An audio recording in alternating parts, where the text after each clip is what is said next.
வெற்றியாளரை விதைக்கும் மண் எஸ்என்எஸ், வெற்றியாளரை உருவாக்கும் மண் எஸ்என்எஸ் இன்ஸ்டிடியூஷன்ஸ், கோவை. உங்கள் ஐபிசி பக்தியில் லலிதா சகஸ்ரநாமம் பயிற்சி வகுப்புகள் ஆரம்பம். முன்பதிவு மற்றும் கட்டண விபரங்களுக்கு தொடர்பு கொள்ளுங்கள். மேஷராசிக்கான கர்ம பலன் இதுதான் உங்களுக்கு நடக்கும். 25 வயதுக்கு முன்னாடி இப்படி நடக்கும், 25 வயதுக்கு பின்னாடி என்ன நடக்கும் அப்படிங்கிறத பார்க்க போகிறோம். கர்ம பலன்னு பார்த்தீங்கன்னா, இவர்களுடைய அதிகபட்ச கோபம், ஒரு திமிரான பேச்சு, எதையும் அப்ரோச் பண்ற விதம் ரொம்ப ஒரு ஹார்ஷா, அதர்வைஸ் டாமினண்டா இருக்கும். காரணம் என்னன்னா, காலபுருஷ தத்துவத்தின் முதன்மை ராசி. யாருக்காவது ஏதாவது தர்ம காரியங்கள் பண்றீங்க அப்படின்னா அதை கரெக்டா பண்ணணும். ஒரு விஷயம் பண்ண முடியல அப்படின்னா அதுல ஏதேனும் ஒரு தவறு ஏற்பட்டா அது பாவமாக உங்களை சுற்றி கொள்ளும் அப்படின்னு உங்களுக்கு பெரும்பாலும் மேஷராசிக்காரர்கள், நான் ஒரு 10,000 பேர் பார்த்திருக்கேன், அந்த அனுபவத்தில் சொல்றேன். இவர்கள் எல்லாம் பால்ய காதல் உடையவர்களாக, பெரும்பாலும் காதல் திருமணம் தான் பண்ணுவாங்க. ஏன்னா பெரும்பாலும் 4 குடையவனாக சந்திரன், இது பேர் காரகோ பாவனாசாயான்னு வேத சாஸ்திரம் சொல்லுகிறது. அந்த மாத்ரு காரகனே 4 கூடையவனாக இருந்தால் அந்த பாவம் கெட்டு போயிடும் அப்படிங்கிறது சாஸ்திரம். அப்போ இவர்கள் அப்பா அம்மாவை பிரிஞ்சு வாழ்றவங்களா இருப்பாங்க. அல்லது பல பேருக்கு நான் கண்ட வகையில் 25 வயதுக்கு முன்னாடியே தலை அல்லது முகத்துல ஸ்டிச்சிங் ஆயிடுது, ஏதாவது ஒரு அடிபட்டுருது. பெரும்பாலும் செவ்வாய் இருக்கிறதுனால, நான் ரீசனோட சொல்றேன். இந்த 9 கூடையவராக குரு இருப்பதால் அள்ளி கொடுக்கிறார். பினான்சியர், பணத்தை அள்ளி கொடுக்கிறார் குரு. ஆனால் பெரும்பாலும் மேஷராசிக்காரங்க டைவர்ஸ் சம்பந்தப்பட்ட விஷயங்கள் அல்லது குடும்பம் பிரியறது சம்பந்தப்பட்ட விஷயங்கள் இன்வால்வ் ஆக மாட்டாங்க. ஏன்னா இவர்கள் பெரும்பாலும் ரொம்ப இவர்கள் வாழ்க்கையில் அதிர்ஷ்டம் வரணும்னா என்ன செய்யணும்? இதே கர்ம பலனை மாற்றக்கூடிய சக்திகள் இருக்கிறதா? அதற்கு ஏதேனும் பரிகாரம் இருக்கிறதா? உலகெங்கிலும் இருக்கும் ஐபிசி பக்தி நேயர்கள் அனைவருக்கும் வணக்கம். நான் உங்கள் ராம்ஜி. ஒரு புதிய முயற்சி, புதிய டைட்டில் என்ன அப்படின்னா, உலகின் எந்த மூலையில் நீங்கள் இருந்தாலும் மேஷராசிக்கான கர்ம பலன் இதுதான் உங்களுக்கு நடக்கும். 25 வயதுக்கு முன்னாடி இப்படி நடக்கும், 25 வயதுக்கு பின்னாடி என்ன நடக்கும் அப்படிங்கிறத பார்க்க போகிறோம். அது என்னங்க கர்ம பலன்? இப்போ நிறைய சேனல்ஸில் பார்க்குறோம், நிறைய வீடியோக்களில் நம்ம பார்க்குறோம். கர்மா கர்மா கர்மா. கர்மானா என்ன? நம்ம கர்மாவை எவ்வளோ புரிஞ்சுக்கிட்டு இருக்கோம் அப்படிங்கிறது தான் இருக்குது. கர்மாங்கிறது நம்ம ஒருத்தருக்கு தப்பு பண்ணால் அது அந்த தண்டனை திரும்பி வரும், அதுக்கு பேர் தான் கர்மா அப்படிங்கிறது நம்மளோட புரிதல் லெவல். ஆனால் உண்மையில் என்ன அப்படின்னா, இந்த இறைவன் நம்மளை இந்த கர்ம பந்தத்தில் நம்மளை இந்த உலகத்தில் படைத்ததற்கு ஒரு காரணம் இருக்கிறது. அதுதான் வாழ்வியலுக்கான கர்ம பலன் அப்படின்னு நம்ம புரிஞ்சுக்கணும். சரி, உங்களை நான் ரொம்ப குழப்ப விரும்பலை, ஸ்ட்ரெயிட்டாக விஷயத்துக்குள்ளே போயிடலாம். மேஷராசிக்காரர்களுக்கு எதெல்லாம் பிராப்தம் இருக்குது, எதெல்லாம் பிராப்தம் இல்லை அப்படிங்கிறது தான் கர்மான்னு நீங்கள் புரிஞ்சுக்கோங்க. இப்போதைக்கு நீங்கள் என்ன ட்ரை பண்ணாலும் இதெல்லாம் உங்களுக்கு நடக்காது அப்படிங்கிறது தான் மேஷராசிக்கான கர்ம பலன்னு நம்ம புரிஞ்சுக்கணும். என்ன குருஜி பண்ண முடியாதுங்கிறீங்க, இந்த உலகத்தில் பண்ண முடியாதுன்னு ஏதாவது இருக்கா அப்படின்னா, இந்த கர்ம பலன்கிறது எங்கே தடுக்கும் அப்படின்னா, சில விஷயங்களுக்கு உங்களை அலோவ் பண்ணவே பண்ணாது. இப்போது ஃபார் எக்ஸாம்பிள், நான் அமெரிக்காவில் வலது பக்கம் போகிறேன், இடது பக்கம் திரும்பி வரேன்னு வச்சுக்கோங்க. அதே விஷயத்தை இந்தியாவில் இம்ப்ளிமெண்ட் பண்ணுறேன்னு நினைக்கிறோன்னு நினச்சிக்கோங்க. இப்போ நான் இங்கே பண்ணணுன்னா வலது பக்கம் கார் ஏற்ற மாதிரி வரும், அப்போ என்னால் வலது பக்கம் போக முடியாது, ஏற்ற மாதிரி கார் வந்துகிட்டே இருக்கும். இப்போ கர்மாங்கிறது அவ்வளோதான். இப்படி தான் நீங்கள் புரிஞ்சுக்கணும். ஒருத்தருக்கு நடக்கிறது ஒருத்தருக்கு நடக்காது. இது இந்தியா, இங்கே இடது பக்கம் போயிட்டு வலது பக்கம் வரணும். ஸோ அப்போது மேஷராசிக்கான கர்ம பலனை நம்ம பார்த்துடலாம். பொதுவாகவே மேஷத்துடன் மோதாதே. மேஷம்னா மண்ட ஓடு ப்ளஸ் சொல்லுவாங்க, காலபுருஷ தத்துவத்தினுடைய முதல் ராசி. இந்த மேஷராசிக்காரர்களுக்குன்னு தனி ஸ்பெஷல் இருக்குது. இவங்களுடைய கர்ம பலன்னு பார்த்திங்கன்னா, இவர்களுடைய அதிகபட்ச கோபம், ஒரு திமிரான பேச்சு, எப்படி சொல்கிறது, ஒருத்தரை எதையும் அப்ரோச் பண்ணுற விதம் ரொம்ப ஒரு ஹார்ஷா, அதர்வைஸ் டாமினண்ட்டாக இருக்கும். காரணம் என்னென்னா, காலபுருஷ தத்துவத்தின் முதன்மை ராசி ப்ளஸ் ராசியாதிபதி செவ்வாய் ப்ளஸ் நெருப்பு ராசி, இதெல்லாம் தான் அதனுடைய தத்துவங்கள். இவங்களுடைய மிதமிஞ்சிய கோபமே இவர்களுடைய பிரச்சனைகளுக்கான காரணமாக அமைந்து விடுகிறது. அதை என்ன பண்ணாலும் இவங்களால் அதை மாற்றிக்க முடியாது. நான் ஏற்கனவே இதை பற்றிலாம் நிறைய சொல்லியிருக்கேன். இவங்க நிறைய பிராண்டுக்காக செலவு பண்ணுற ஆட்கள்னு. ஒரு டிக்னிட்டி இருந்ததுன்னா அந்த டிக்னிட்டி விட்டு கீழே வரவே மாட்டாங்க. இவங்களுடைய கர்ம பலன் இப்படி தான் ஆக்டிவேட் ஆகும். எப்படின்னா, இவர்களை ஒரு ஹைஃபையாகவே வச்சுருக்க ட்ரை பண்ணோம், இவங்களால் டவுன் தி லெவல் இறங்கி வரவே முடியாது. அந்த கம்பெனிக்கு லாஸே ஆகட்டும், நான் இப்படி தான் இருப்பேன் அப்படிம்பாங்க. இப்போது இந்த மேஷத்துக்கு ஒரு பேர் இருக்குது நண்பர்களே. என்ன அப்படின்னா, ராசிகளில் 4 பிரிங்க. உங்களுக்கு புது சாப்டர் சொல்லித்தரேன். தர்ம, அர்த்த, காம, மோக்ஷ அப்படின்னு 4 பிரிக்கலாம். 12 ராசி, அதை தர்ம, அர்த்த, காம, மோக்ஷன்னு பிரிக்கலாம். இதுதான் கர்ம பலன்களுக்கான பேசிக் சாராம்சம். இது நிறையா பேர் சொல்கிறதில்ல. பட் இதில் டெக்னிக்கலாக இதான் வேத சாஸ்திரம் சொல்கிறது. நீங்கள் எந்த வகையில் மாட்டுவீங்க, வாழ்க்கையில் உங்களுக்கு தண்டனை கிடைக்குது, ஒரு கர்ம பலன், அதாவது உங்களை தடை பண்ணுது அப்படின்னா அது எந்த மாதிரியான பாபச் செயலாக இருக்கும்னு வேதம் ஏற்கனவே சொல்லிடுச்சு. என்ன?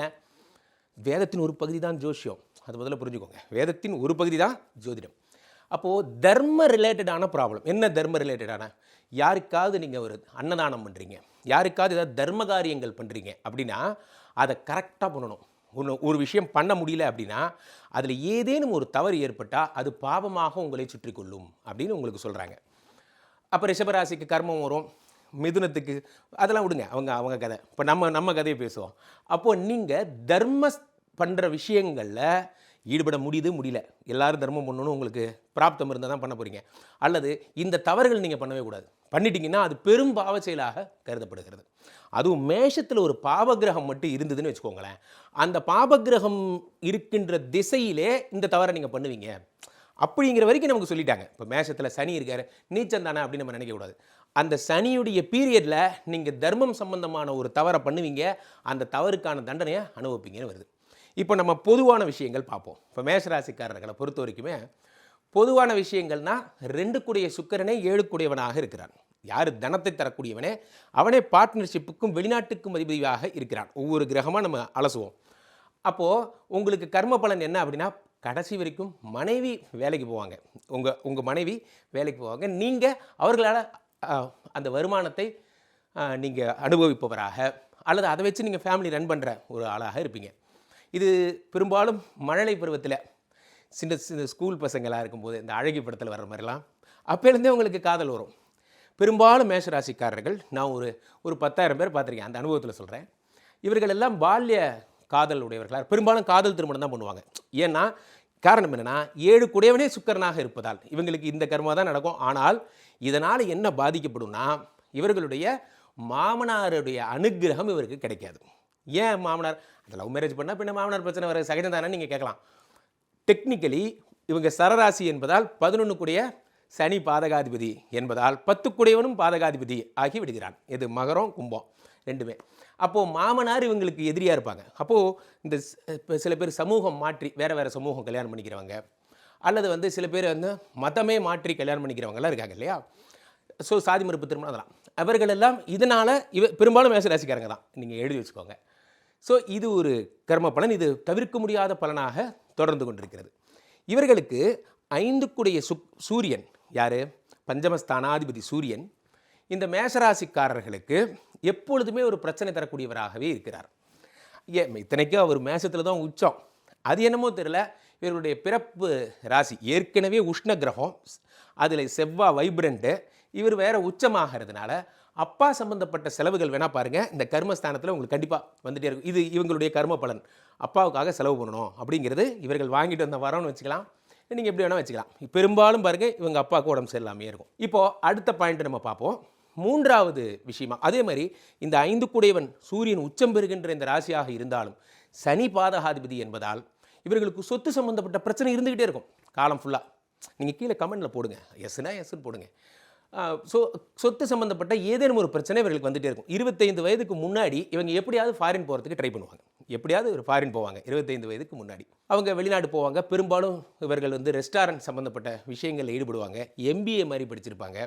இவர்களுக்கு ஃப்யூச்சர் லைஃபு 25 வயதுக்கு பின்னாடி எப்படி இருக்கும்னா பெரும்பாலும் ஆன்மீக ரீதியாக இருக்கிறதை அனுபவத்தில் காண்கிறோம். எப்படியாவது ஆன்மீகத்தில் இவங்க இன்வால்வ் ஆகிடுறாங்க. கோயில் கட்டுறது அல்லது இவர்கள் குடும்பத்தில் ஒருத்தர் ஆன்மீகவாதியாக இருப்பாங்க. இதுதான் அந்த சூரியன் தரும் பலன். அப்போது இவங்க பாருங்கள் ஏதாவது ஒரு கனெக்டிவிட்டியில் ஆன்மீகத்தோட கனெக்ட் ஆகிறாங்க. 3, 6 கூடியவனாகவே புதன் இருக்கிறார். இவங்க வேணால் பாருங்கள், இவங்க சம்பளம் என்னவோ ஒரு டிஜிட்டில் வருதுன்னா அதை ஈக்குவலாக இவங்க என்ன பண்ணுவாங்க, EMI கட்டுவாங்க. வர்ற சம்பளம் அப்படி EMI போகிற மாதிரி. நீங்கள் கமெண்டில் போடுங்க, தைரியமாக போடுங்க, நான் படிச்சுக்கிட்டு இருக்கேன் உங்கள் கமெண்ட்லாம். 3, 6 கூடிய புத பகவான் இவர்களுக்கு EMI கடவுளாக இருக்கிறார். அப்போ மேஷராசிக்காரர்கள் நினச்சா நீங்கள் செகண்ட் ஹேண்டு கார் கூட வாங்கலாம், நினச்சா கார் வேண்டாம் இப்போ காசு இல்லைன்னு கூட போகலாம். ஆனால் நீங்கள் அந்த பிராண்டில் தான் இருப்பீங்க. நான் இந்த போஸ்டிங்கில் இருக்கேன், நான் இந்த கார் எனக்கு கண்டிப்பாக தேவை என்று கேட்டு வாங்குவீங்க. ஃபோன் கூட பிராண்டாக தான் வச்சுருப்பீங்க. 3, 6 கூடிய புதன் இருப்பதால் கடைசி வரைக்கும் EMI இருந்துக்கிட்டே இருக்கும். கடன் தீரவே தீராது. ஆனால் அது உங்களுக்கு ஒரு வகையில் நல்லது தான், விடுங்க. அடுத்ததாக உங்களுக்கு 4 கூடியவனாகவே சந்திரன் இருப்பதால் பெரும்பாலும் 4 கூடியவனாக சந்திரன், இது பேர் காரகோ பாவனாசாயான்னு வேதசாஸ்திரம் சொல்லுகிறது. அந்த மாத்ரு காரகனே 4 கூடியவனாக இருந்தால் அந்த பாவம் கெட்டு போயிடும் அப்படிங்கிறது சாஸ்திரம். அப்போது இவர்கள் அப்பா அம்மாவை பிரிஞ்சு வாழ்கிறவங்களாக இருப்பாங்க, அல்லது அப்பா அம்மாவுக்காக மனைவி வீட்டை பிரிஞ்சு வாழ்கிறவங்களாக இருப்பாங்க. இவர்களுக்காக எந்த தியாகமும் பண்ணுவாங்க இவங்க பெற்றவர்களுக்காக. இவங்களுடைய தனிச்சிறப்பு இது. இப்போது 8 கூடியவனாகவே செவ்வாய் வந்துடுறான். இவங்க கர்ம பலன் சொல்கிறேன் பாருங்கள். பல பேருக்கு நான் கண்ட வகையில் 25 வயதுக்கு முன்னாடியே தலை அல்லது முகத்தில் ஸ்டிச்சிங் ஆகிடுது, ஏதாவது ஒரு அடிபட்டுருது. பெரும்பாலும் செவ்வாய் இருக்கிறதுனால நான் ரீசனோடு சொல்கிறேன். இதில் இவங்களுடைய பிறப்பு ராசி பலன் இவங்களோட மேட்ச் ஆகுதே, கண்டிப்பாக மேட்ச் ஆகும். ஏன்னா இந்த கிரகங்களோட சேர்ந்தது தானே அதுதான் கர்ம பலன். இப்போது 9 கூடியவனாக யார் இருக்கா? குரு இருக்கார். இங்கே தான் ஒரு ட்விஸ்ட்டு. இந்த காலபுருஷ தத்துவம் இங்கே தான் வேலை செய்யுது. இந்த 9 கூடியவராக குரு இருப்பதால் அள்ளி கொடுக்குறார். ஃபினான்சியர், பணத்தை அள்ளி கொடுக்குறார் குரு. ஆனால் அந்த பணம் உங்கள்கிட்ட நிற்கணும்னா 25 வயசுக்கு அப்புறம் தர்ம காரியங்களில் ஈடுபடணும். உங்களோட சூட்சுமம் தர்மம் நல்லா புரிஞ்சுக்கோங்க. என்ன சார் சொல்கிறீங்க, தர்மங்கிறீங்க? அதுதாங்க சாஸ்திரம். இந்த பதிவோட நோக்கம் சும்மா எதையாவதுன்னு சொல்லிட்டு போகிறதில்ல. உங்களுக்கு ஒரு விஷயம் சொல்லித்தரேன். தர்ம அர்த்த காம மோக்ஷன்னு ஒரு கான்செப்ட் இருக்குன்னு உங்களுக்கு சொல்லித்தரேன். அப்போ தர்ம காரியங்களில் பெரும்பாலும் கோயில் சம்பந்தப்பட்ட தர்ம காரியங்கள் இன்னும் சிறப்பு, நன்றாக புரிஞ்சுக்கணும். பெரும்பாலும் கோயில்களுக்கு கும்பாபிஷேகம் அல்லது நீங்கள் அதுக்கு வேள்விகள் பண்ண யாகம் பண்ணுற ஹெல்ப் பண்ணுறது இன்னும் சிறப்பு. சிவன் கோயிலுக்கு ஹெல்ப் பண்ணுறது இன்னும் சிறப்பு. இன்னும் இதுக்குள்ளே டெப்த்தாக போயிட்டே இருக்கலாம். இதை நீங்கள் தோண்ட ஒரு பெரும் புதையலே வரும். இப்போது இதில் என்ன ஒரு விஷயம்னா 9, 10 கூடியவனா, 9 கூடிய குரு பகவானுக்கு அடுத்து 10, 11 கூடியவனாக சனி இருப்பதால் வேணா பாருங்கள், மேஷராசிக்காரங்க தொழிலை மாற்றிக்கிட்டே இருப்பாங்க. பெரும்பாலும் முதல் தொழில் இவங்களுக்கு செட் ஆகாது. நான் தான் சொல்கிறேனே, கீழே கமெண்ட்டில் போடுங்கிறேனே. முதல் தொழில் இவர்களுக்கு செட் ஆகாது. 2ஆம் தொழில் தான் செட் ஆகும். அது ஒரு பெரிய கம்பெனியில் இருந்திருப்பாங்க, நல்ல போஸ்டிங்கில் இருந்திருப்பாங்க, அப்படியே விட்டுட்டு புது தொழில் ஆரம்பிப்பாங்க. காரணம் என்னென்னா சனி என்ன சொல்கிறார், பாதகாதிபதியாக சனி இருப்பதால் இவங்களுக்கு பாருங்கள் பெரும்பாலும் கால்வலி இருந்துக்கிட்டே இருக்கும். இந்த சனி இருக்கிறதுனால இதெல்லாம் தான் அவங்க கர்ம பலன். ஸோ இதில் பெயின்ஃபுல்லான சாப்டர் அப்படின்னா எது சார்? கர்மம்னாலே நமக்கு பயம், இதில் பெயின்ஃபுல்லான சாப்டர் எது என்று கேட்டால் ஒரே விஷயம் என்னென்னா, இவர்களுக்கு பெரிய பெயின் எதுவுமே கிடையாது. உடலை மட்டும் பத்திரமா பார்த்துக்கிட்டா போதும். ஏன்னா 1 கூடியவன் தான் 6 கூடியவனாக இருக்கிறான். மற்றபடி எல்லாமே காலபுருஷ தத்துவத்தில் செட் ஆகிடுச்சு. அதனால் இவர்களுக்கு பெரிய பெயின் என்று பார்த்தால் ஹெல்த் இஷ்யூஸ் ஆஃப்டர் 25 வரும். முக்கியமாக கால்வலி வரும். அது ஆர்த்ரைட்டிஸ் மாதிரி, அல்லது மூட்டு ஜாயிண்ட்டு பெயின், அந்த மாதிரி விஷயங்கள்லாம் வரும். கிட்னி சம்பந்தப்பட்ட அல்லது லிவர் சம்பந்தப்பட்ட பிரச்சனைகள் பெரும்பாலும் மேஷராசிக்காரர்களுக்கு வருவதில்லை. இந்த மாதிரியான கர்மதோஷங்கள் தான் பெரும்பாலும் மேஷராசிக்காரங்க டைவர்ஸ் சம்பந்தப்பட்ட விஷயங்கள் அல்லது குடும்பம் பிரியறது சம்பந்தப்பட்ட விஷயங்கள் இன்வால்வ் ஆக மாட்டாங்க.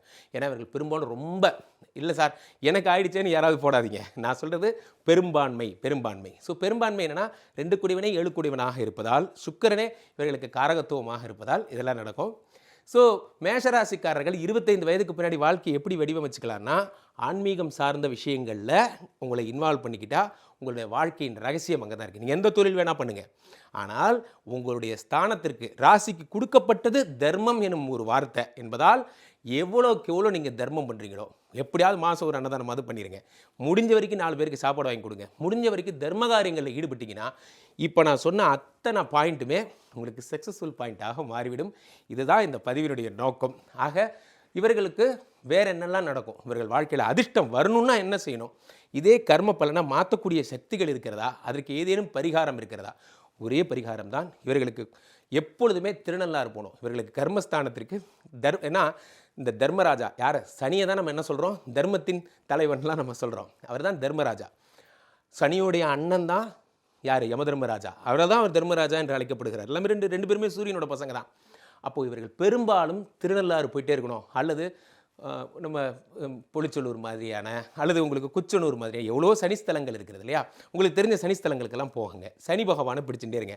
ஆஞ்சநேயர் மற்றும் ஐயப்ப வழிபாடு, மற்ற வழிபாடுகள் எது வேணா இருக்கலாம். இதை நீங்கள் பண்ணிகிட்டே இருந்தால் உங்கள் கர்மா பாதிக்காமல் இருக்கும். அப்போ இரும்பு சட்டி அதில் நல்லெண்ணெய் ஊற்றி தானம் பண்ணுறது, எள்ளு உருண்டைகள், எள்ளு சாதம் தானம் பண்ணுறது இன்னும் சிறப்பு தர்மகாரியங்கள். அல்லது கோதுமையில் செய்யப்பட்ட சப்பாத்தி மாதிரியான விஷயங்களை தானம் பண்ணுறது இன்னும் சிறப்பு. சனினாலே மாற்றுத்திறனாளிகள் தான். பெரும்பாலும் நீங்கள் உங்கள் கர்ம பலத்தை அதிகரிக்க மாற்றுத்திறனாளிகளுக்கு உதவி செய்து கொண்டே இருங்கள். நீங்கள் பண்ணுற அன்னைக்கு அது 8ஆம் நம்பராக இருக்கணும், அல்லது அது சனிக்கிழமையாக இருக்கணும். அன்றைய தினம் கருப்பு ஆடை தெரியுது. பெரும்பாலும் மேஷராசிக்காரங்க பாருங்கள், கருப்பு ட்ரெஸ் தான் விரும்பி போடுவீங்க. உங்களுக்கே தெரியாமல் இதெல்லாம் நீங்கள் பண்ணிக்கிட்டு இருக்கீங்க. பெரும்பாலும் உங்களை நாய் கடிக்கும்.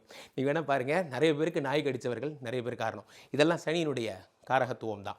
ஸோ அப்போது உங்களுக்கு இந்த காதல், சிறுவயது காதல், ஒருதலை காதல்னு நிறைய விஷயம் உங்களை பற்றி சொல்லியிருக்கேன். உங்களுக்கு எவ்வளோ மேட்ச் ஆகுதுங்கிறத கமெண்ட்டில் சொல்லுங்கள். மேற்கொண்டு உங்கள் வாழ்க்கையை டியூன் பண்ணும், எனக்கு வேணுங்கிறது நடக்கணும்னா என்ன செய்யணும்? கீழே போயிட்டுருக்க இந்த 2 நம்பருக்கு ஃபோன் பண்ணுங்கள். உங்களுடைய பிரச்சனைகளை சொல்லுங்கள். ஐபிசி கஸ்டமர் கேர் எக்ஸிக்யூட்டிவ்ஸ் உங்களுடைய அழைப்பிற்காக காத்து கொண்டிருக்கிறார்கள். நிறைய பேர் உடனே பேசணும்னு நினைக்கிறீங்க. டக்கல் முறைப்படி புக் பண்ணிக்கிட்டால் தான் உடனே பேச முடியும். அது என்னங்கிறத கேட்டு தெரிஞ்சு கொள்ளுங்கள். பேசிகிட்டு இருக்கும் போதே ஒரு QR கோடு ஒன்று ரன் ஆகிட்டு இருக்கும். உங்கள் டிவிலையோ அல்லது மொபைல்லையோ அதை ஸ்கேன் பண்ணிங்கன்னா ஐபிசியினுடைய வாட்ஸ்அப் குரூப் கனெக்ட் ஆகிடும். மீண்டும் ஒரு நல்ல பதிவில் சந்திப்போம். நன்றி, வணக்கம்.